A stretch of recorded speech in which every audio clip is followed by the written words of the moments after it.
We already discussed about the various kind of government schemes. We discussed about the government subsidy scheme for the transportation.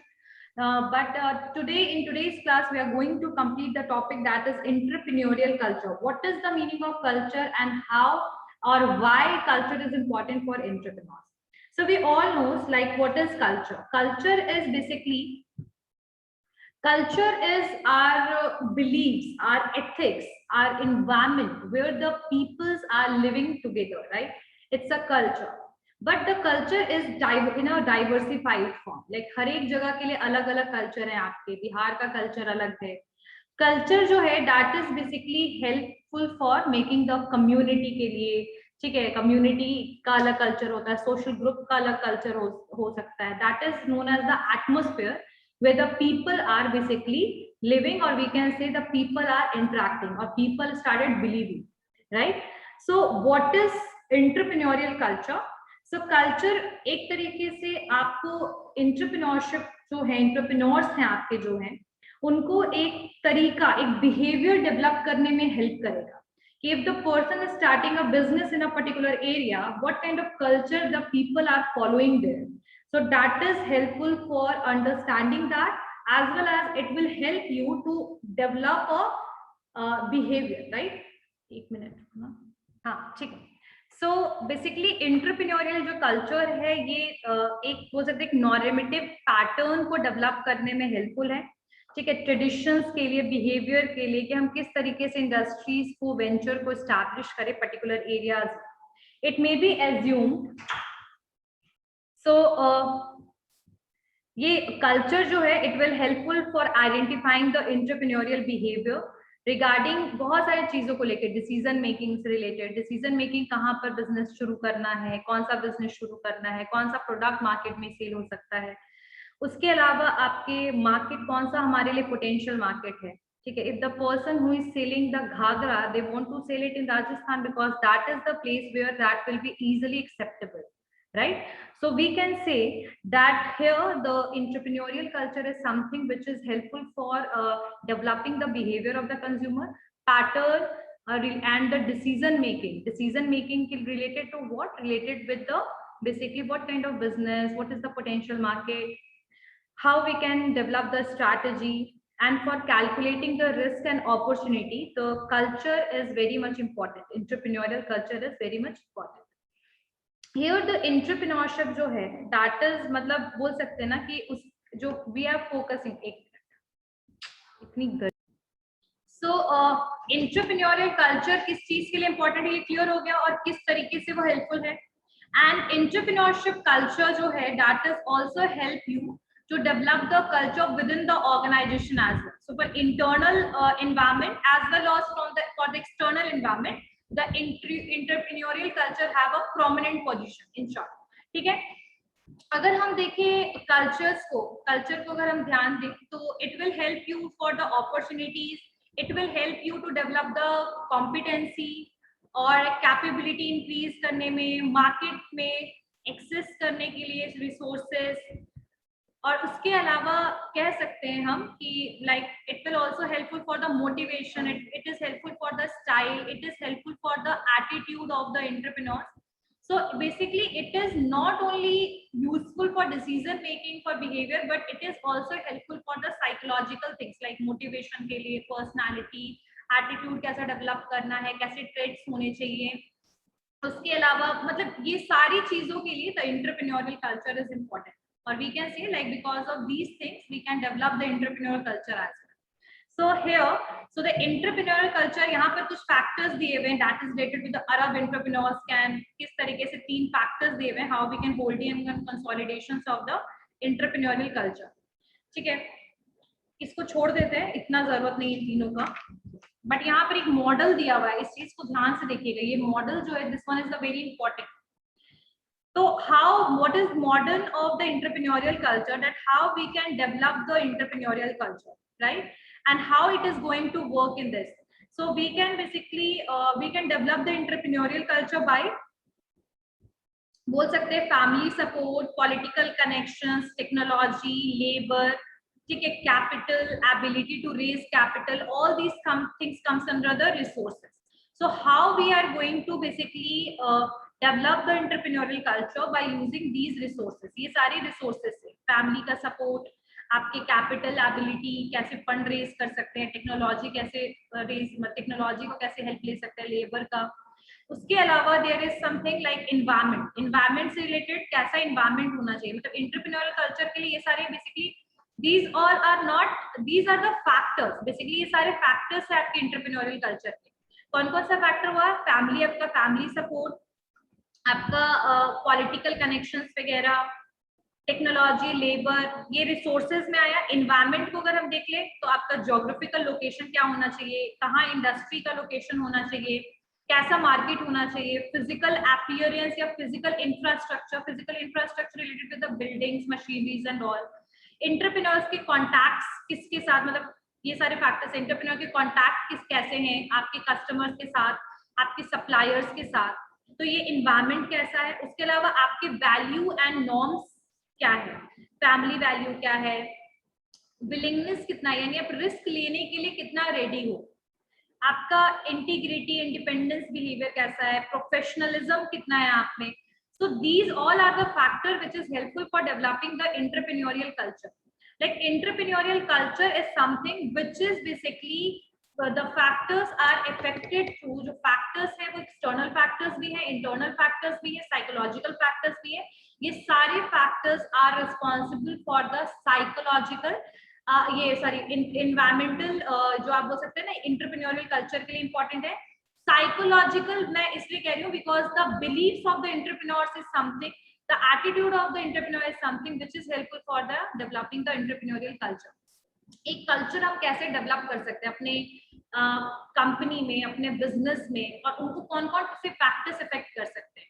सो आपके कौन कौन से factors है, resources जैसे family हो गए, आपकी फैमिली बैकग्राउंड कैसी है, आपकी फ्रेंड्स कैसे है, कम्युनिटी कैसी है, आपकी कैपिटल आप कैसे रेज कर सकते हैं।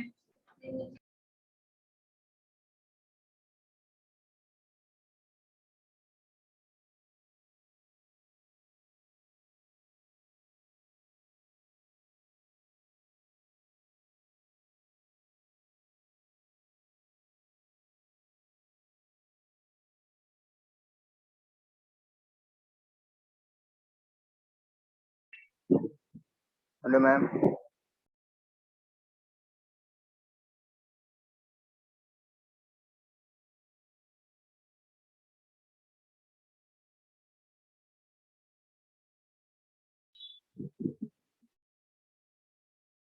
मैम आपका म्यूट है।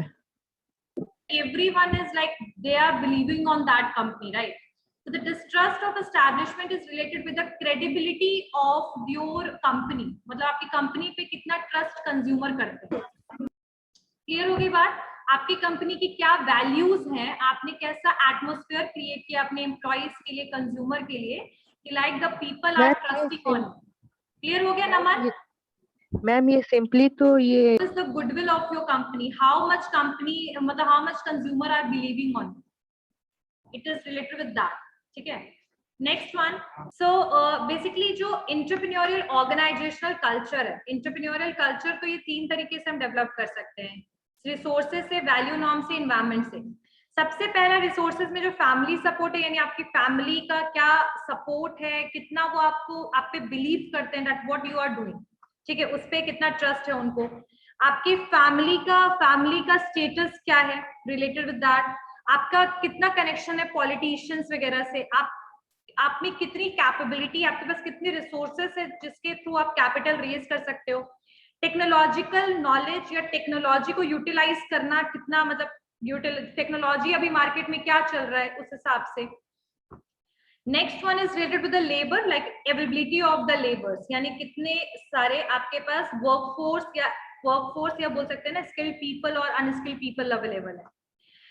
और एनवायरनमेंट, आपका लोकेशन क्या होगा, कौन सी एरिया में you want to start your business, industries का इंडस्ट्रियल ब्रांच है, मतलब कोई ब्रांच ऐसा है जो ऑलरेडी एस्टैब्लिश्ड है वो है, कौन सा मार्केट है आपका, उसके अलावा physical infrastructure, building, equipments, machinery and all. Entrepreneur का मतलब कितना कॉन्टैक्ट है कस्टमर के साथ और सप्लायर के साथ। वैल्यू नॉर्म्स में पहला है फैमिली वैल्यूज, सेकेंड है डिस्ट्रस्ट ऑफ एस्टैब्लिशमेंट, क्रेडिबिलिटी, और नंबर ने में बोला goodwill. We can say that risk लेने के लिए का एबिलिटी कितना है, मतलब how much confident you are that you are able to take the risk and you are not going to get the loss. ठीक है. और उसके अलावा आप में कितनी इंटीग्रिटी है. ठीक है. उसके अलावा आप इंडिपेंडेंस, मतलब कितना इंडिपेंडेंट रहना पसंद करते हो, like you personal own thinking, and आप कितने, मतलब प्रोफेशनल नॉलेज आपको कितना ज्यादा है, मैनेजरियल नॉलेज, प्रोफेशनल नॉलेज आपको कितना है. तो ये all these things, these all factors are responsible for developing the entrepreneurial culture. Now the EOC, what is entrepreneurial organizational culture? EOC is something where it is a system where shared values, beliefs and norms of the members of the organization, including the creativity and tolerance of creative people, believing that innovating and seizing market opportunities are appropriate behavior to deal with the problems of survival, prosperity, environmental uncertainty and competitor threat. ये जो पूरा definition है, इसको shortcut में learn करने का तरीका यही है. बस एंटरप्रेन्योरियल ऑर्गेनाइजेशनल कल्चर जो है, it is made because of so many, ये सब लोगों के साथ जितने ऑर्गेनाइजेशन में लोग काम कर रहे हैं उनसे बनेगा. कैसे लोग एक दूसरे के साथ एक दूसरे पे बिलीव करते हैं, कैसे वैल्यू शेयर करते हैं, कैसे ओपिनियन शेयर करते हैं एक दूसरे के साथ, और उनमें कितना ज्यादा बोल सकते हैं ना पैशन है क्रिएटिविटी को लेके, इनोवेशन को लेकर के, और वो कितना ज्यादा बिलीव करते हैं अबाउट द सीजिंग, मार्केट को सीज करना, अपॉर्चुनिटी को ग्रैब करना. ठीक है. यानी in short how much they are passionate toward the development of their organization. So entrepreneurial organization culture is something which is made by the group of people who are working in the organization, and how they are sharing the values, sharing the beliefs, opinion with each other, and they want development of their organization by grabbing the opportunity, seizing the market, right, and by doing the creativity and innovation. यानी in short एक दूसरे के साथ आप कैसे हो एक organisation में, कैसे आप एक दूसरे कोऑर्डिनेट कर रहे हो, कैसे एक दूसरे काम कर रहे हो, कैसे एक दूसरे को डिसीजन लेने में हेल्प कर रहे हो, कैसे वैल्यू शेयर कर रहे हो, बिलीफ शेयर कर रहे हो. ठीक है. तो ये इन सब चीजों से आपका क्या बनता है, एंटरप्रेन्योरियल ऑर्गेनाइजेशनल कल्चर. कैसे आप डील कर रहे हो ऑर्गेनाइजेशन की प्रॉब्लम के साथ. For example, if there is any kind of conflict that will be happen in the organization, if people are shouting on each other, what they can show? They can show this atmosphere is showing that the people are not supporting each other, they are not respecting each other, right? Ethically, they are not right. So in short, EOC is something which is related with the atmosphere, where the entrepreneurs and their members are working with each other. कैसे वो एक दूसरे के साथ काम कर रहे हैं. ठीक है. क्या बिलीफ है उनका, क्या थॉट प्रोसेस है, कैसे डिसीजन मेकिंग है, प्रॉब्लम सॉल्व करने का तरीका क्या है, कैसे क्रिएटिविटी करना है, कैसे इनोवेशन करना है, कैसे प्रॉब्लम को सॉल्व करना है, कैसे एनवायरनमेंट के अनसर्टेन चीजों से, एक्सटर्नल फैक्टर्स से हमें बेसिकली प्रोटेक्ट करना है ऑर्गेनाइजेशन को, कॉम्पिटिटर्स क्या है, आसपास के थ्रेट क्या है, मतलब एक तरीके का पूरा environment which is related with the organisation, right. And यहाँ पर ये चीज और बात है कि the people in the organisation they don't have similar nature. उनके पास उनका स्वभाव, उनका बिहेवियर कभी भी सिमिलर नहीं होता है. So we can say that there may be personally their behaviour, their thinking are different, but in EOC, the entrepreneurial organization, the aim and goal of all the members are same. हर एक का same होगा, deal करने का तरीका अलग अलग हो सकता है, वैरी कर सकता है, right. So that is EOC. Yes, anyone have any doubt? EOC बताएगा कि हमारा प्रॉपर बिहेवियर क्या है, इथिकली हम कितने सही हैं. ठीक है. कंपटीशन क्या है आसपास, थ्रेट्स क्या है आसपास, कैसे बिजनेस को संभालना है, कैसे डिसीजन लेना है, डील कैसे करना है एक दूसरे के साथ. So all these are the part of the entrepreneurial organization. Elements क्या है एंटरप्रेन्योरियल कल्चर के, खैर मैंने इसको बहुत अच्छे से लिखवाया आप लोगों को, नोट्स अगर है तो उसको देखते रहिएगा, बाकी मैं बुक से बता देती हूँ. एलिमेंट्स है आपके एंटरप्रेन्योरियल कल्चर का, the people and the empowerment focus, like who are working in your organisation. Who मतलब कौन लोग काम कर रहे हैं और आपने कितना उनको एम्पावर कर रखा है. Empower is related with the decision making and authority. If the employee have no right to speak in organization, they never able to adjust in that EOC, environmental organization culture में वो कभी adjust नहीं कर पाएंगे. So for making a better EOC, we can able to do the easily brainstorming भी हम कर सकते हैं, creativity कर सकते हैं, लेकिन अगर वही चीज वहां पर environment ही अच्छा नहीं है, लोग adjust नहीं कर पाएंगे, लोग decision नहीं ले पाएंगे, क्विक डिसीजन का कोई प्रोसीजर नहीं, कोई ऑथोरिटी नहीं रहेगा, तो obviously the people are not able to adjust. So the element of entrepreneurial culture that the people are there, members होने चाहिए और वो एम्पावरमेंट में फोकस होने चाहिए, एम्पावर्ड होने चाहिए in short. Second is value creating through innovation and change, like वहां पर आप चेंजेस एंड इनोवेशन करते रहिए. ठीक है. Attention to basics, heads on management is related with the managers, the people and how many superiors are there. कितने superiors हैं, ज्यादा superior नहीं होने चाहिए per person के head पर. एक person एक ही से authority ले, एक ही से decision साथ में मिलके ले, तो that will be better. ऐसा नहीं हो कि 10 manager के नीचे एक person काम कर रहा है. फ्रीडम होना चाहिए, आराम से आप ग्रोथ कर सके. अगर आपने कुछ गलत डिसीजन लिया तो फेल एंड ग्रोथ दोनों चीजें होनी चाहिए वहां पर.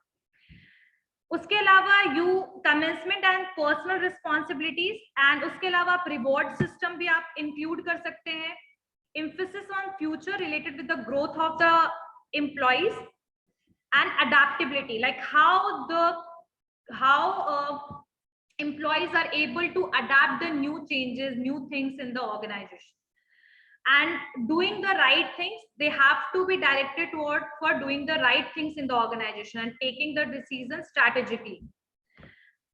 And attentions to basics, like if you are doing something innovative, first we have to be in basics, then after that we have to move toward the next level. So first we have to clear with the basics, and after that we have to move toward the new things. How we can create the cultural entrepreneurial, कैसे culture develop कर सकते हैं. पहली बात, there should be the coordination होना चाहिए. किसी भी entrepreneurial organization में पहले तो coordination होना चाहिए. The people of the different sectors or different department, they are coordinating with each other. एक दूसरे coordinate करें. काम करना है साथ में, तो coordination is जरूरी है, important है.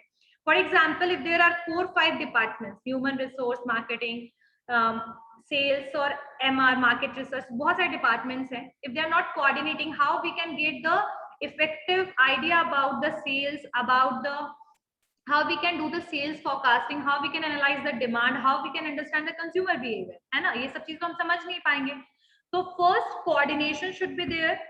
एक चीज, दूसरा चीज, कोई भी ऑर्गेनाइजेशन में treat people with respect. यानी कि अगर आप किसी कंपनी में काम कर रहे हैं, कंपनी में लोग हैं, तो वहां रिस्पेक्ट होना चाहिए एक दूसरे के लिए, इज्जत, रिस्पेक्ट, एंड एक दूसरे पे ट्रस्ट करना. एक दूसरे पे क्या करना, ट्रस्ट करना. That is important. So treat people with respect. In any organization, if people are not respected, they are not going to be there, right, for long time. So एक कल्चर बनाइए जहां पर एक दूसरे के साथ लोग रिस्पेक्टफुली बात करें, एक दूसरे पे ट्रस्ट करें. के keep employees to stay healthy. It's not kelp, it's keep है. ठीक है. यहाँ पर थोड़ा सा प्रिंटिंग मिस्टेक है, उसको सही कर लीजिए. So keep employees to stay healthy related with the when, जब कभी भी कोई एम्प्लॉय सिक हो जाए, बीमार हो जाए, या फिर कभी भी कुछ हेल्थ से रिलेटेड चीजें हो सकती हैं किसी के भी लाइफ में. बोल सकते हैं ना कि फिजिकल डिसेबिलिटी जैसी चीजें भी हो सकती है. तो इसके लिए आप कोशिश कीजिए कि एम्प्लॉइज को प्रोटेक्ट कीजिए. हेल्थ इंश्योरेंस वगैरह कराना, मेडिकल फैसिलिटीज प्रोवाइड करना, ये सारी चीजें किसी भी ऑर्गेनाइजेशन में होना चाहिए. बेसिक फैसिलिटीज में ही आता है. इसीलिए बहुत सारी ऐसी कंपनी है जो आपको, और साथ साथ में ये तो चीजें जो आपके इंश्योरेंस वाली चीजें आ गई, इंश्योरेंस वगैरह, EPFO के थ्रू भी इंश्योरेंस होता है, ESIC के थ्रू इंश्योरेंस होता है.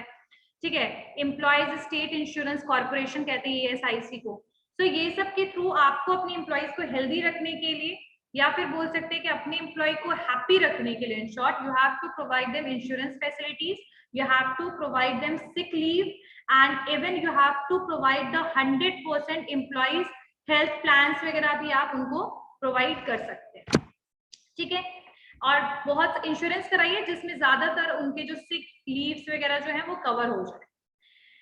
Next one is open doors door to communication. Like the environment should be not like that someone is superior and someone is subordinate. The relationship should be like the harmonious relationship होना चाहिए और communication होना चाहिए. What is the meaning of communication? See, internal communication in any organization is very much important.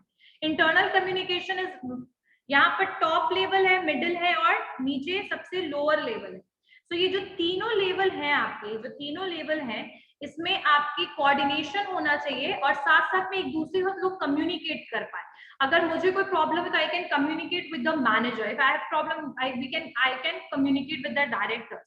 So in short, आप ऐसा environment बनाइए जहां पर लोग एक दूसरे से इंटरेक्ट करने में हेजिटेशन फेस ना करें, एक दूसरे को रिकॉग्नाइज करें, उनके एफर्ट्स को देखे, अचीवमेंट्स को देखे, पॉजिटिव रिवॉर्ड प्रोवाइड करें, पॉजिटिव बिहेवियर रहे लोगों का एक दूसरे के लिए, इंफॉर्मेशन शेयर करें. एम्प्लॉइज को अगर कोई भी दिक्कत है, डायलेमा है, कंफ्यूजन है, तो they can just take the suggestions of their superior, of their employees. ठीक है. टीम बिल्डिंग एक मेन मोटिव होना चाहिए किसी भी एंटरप्रेन्योरियल कल्चर में. सोशल इवेंट्स करवाना चाहिए. ठीक है. इंसेंटिव प्रोग्राम्स, ताकि उनकी क्वालिटी ऑफ लाइफ, जो डे टू डे उनकी वर्किंग लाइफ वो थोड़ी बेटर हो सके, इंप्रूव हो सके, स्ट्रेस फ्री हो सके. So we have to be like that कि कम्युनिकेशन जो है वो हमेशा एक रेगुलर वे में चलता रहे और साथ साथ में कम्युनिकेशन जो हो वो मतलब ऐसा ना हो कि देयर इज अ पोजीशन का कोई डर हो कि भाई ये सुपीरियर तो I can not able to talk. Not like that. यहाँ पर एक प्रॉपर कम्युनिकेशन होना चाहिए विद इन, मतलब एम्प्लॉइज के बीच में भी, एम्प्लॉइज का सुपीरियर के साथ, सुपीरियर का सबऑर्डिनेट के साथ. ठीक है. सो ओपन रहना चाहिए डोर किसके लिए, एक दूसरे से बात करने के लिए, कोई डिसीजन लेने के लिए. क्लियर हो गई बात सबको? Everyone, open doors to communication. Clear हो गया सबको? Entrepreneurial culture. So how we can maintain the entrepreneurial culture? By basically making the team build. We can make the team participate without controlling or ignoring. एक दूसरे के साथ participate करे, बात करे, communicate करे. Basically जो पहले बताया वही सारी चीजें. Do not forget the little things. Like culture ऐसा होना चाहिए कि जहां पर if you are doing something big, so before that you don't need to forget the basics or the small things. Like अगर कोई मॉर्निंग में अगर आप आ रहे हो, लाइक कॉलेज में, स्कूल में, कभी भी कोई आता है तो क्या बोलते हैं? Good morning, good afternoon, like this. So if anyone in the organisation, morning में आप लोग हैबिट बनाइए, एंटरप्रेन्योरियल हैबिट होना चाहिए कि everyone is greeting each other, like hello, good morning, good afternoon, like this. छोटी छोटी कर्टसीज बनाइए, ईमेल्स भेजिए, हैप्पी बर्थडे अगर किसी का है तो उसको बर्थडे सेलिब्रेट कीजिए. ठीक है. फैमिलीज में या फिर कोई पर्सनल बहुत ज्यादा इश्यूज है तो you can also help the people और द एम्प्लॉइज, राइट. उसके अलावा कह सकते हैं ना कि मतलब एक ऐसा एटमोस्फियर जहां पर एक बोल सकते हैं ना कि एक दूसरे की हेल्प करना, टीम इवेंट्स करवाना, सब एम्प्लॉइज को इन्वॉल्व कीजिए कोई भी छोटे बड़े पार्टीज में ऑर्गेनाइजेशन की. So all this help you to maintain the entrepreneurial culture. So basically अगर तुम लोग को याद करना है कि एंटरप्रेन्योरियल कल्चर कैसे, सो एंटरप्रेन्योरियल कल्चर जो है इससे क्या क्या पॉजिटिव चीजें होंगी अगर एंटरप्रेन्योरियल कल्चर अच्छा है तुम्हारे यहाँ पे. पहली बात, इनोवेशन और क्रिएटिविटी में प्रॉब्लम नहीं आएगी. कन्फ्लिक्ट्स बिल्कुल रिमूव हो जाएगा. हार्मोनियस रिलेशनशिप होगा तो लोगों की इफिशियंसी, वर्क की इफिशियंसी बढ़ेगी, काम की इफिशियंसी इंक्रीज करेगी. ठीक है. उसके अलावा आप ये भी कह सकते हो कि लाइक वर्क जो बोल सकते हैं, उसके अलावा एक हार्मोनियस रिलेशनशिप होगा तो क्विक डिसीजन मेकिंग आप कर सकोगे, बेटर डिसीजन ले सकोगे. So all these things comes under the benefit of the entrepreneurial organisational culture. So EOC is if it is better, maybe क्या मतलब, it is possibility that you will get successful because your internal system is better, because your EOC is better. Yes, Naman?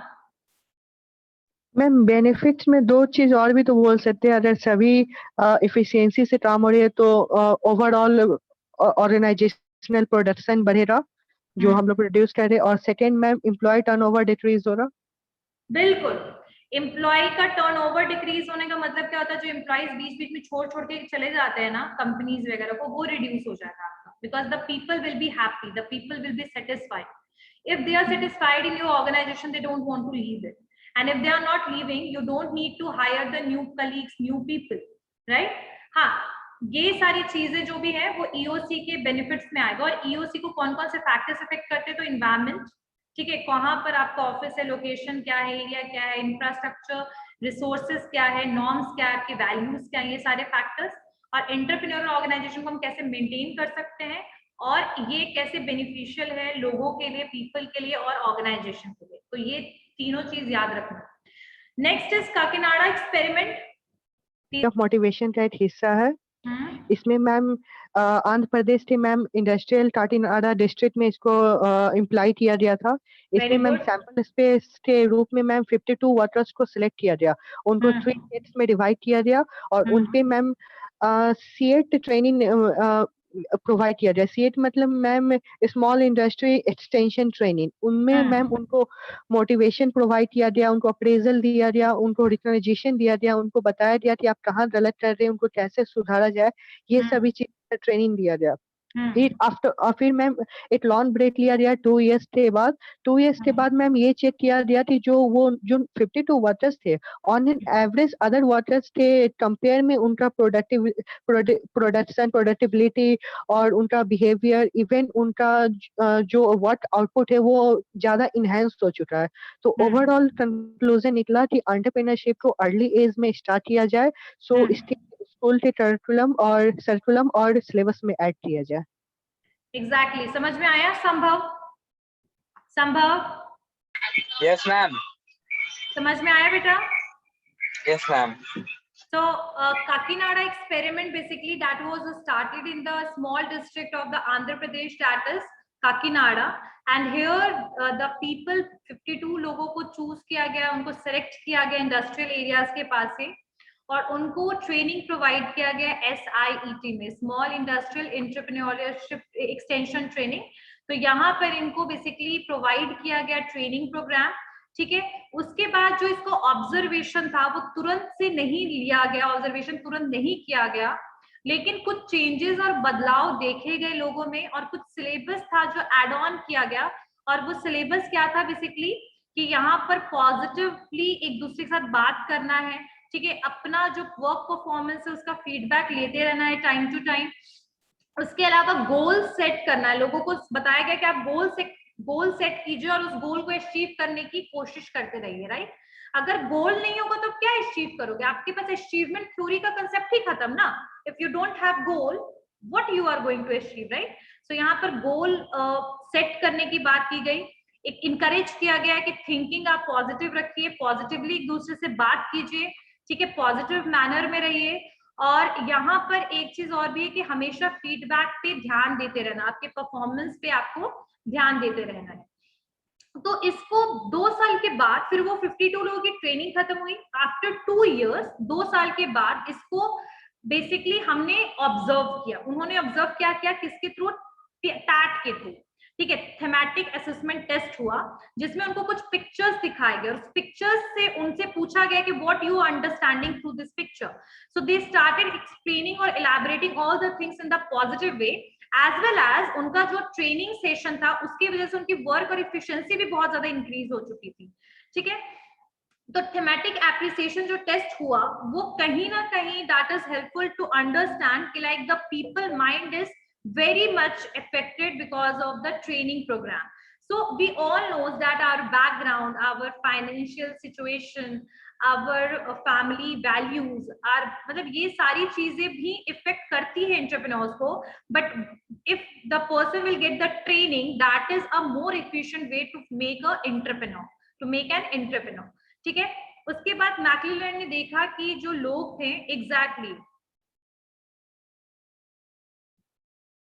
हाँ बिल्कुल, needed for motivation and need, एक minute, needed for motivation and need for achievement. Exactly, we need motivation, we need, हमारी कुछ जरूरत होनी चाहिए, तभी तो जाकर हम कुछ गोल सेट करेंगे, कुछ अचीव करेंगे लाइफ में। So after this stat, the McClelland, what you observed that this training program should not be after some certain age or something, but that should be included in the primary schools and all. because the people जो छोटे बच्चे होते they have more grabbing power, understanding power, learning power. Understanding power नहीं लेकिन learning power.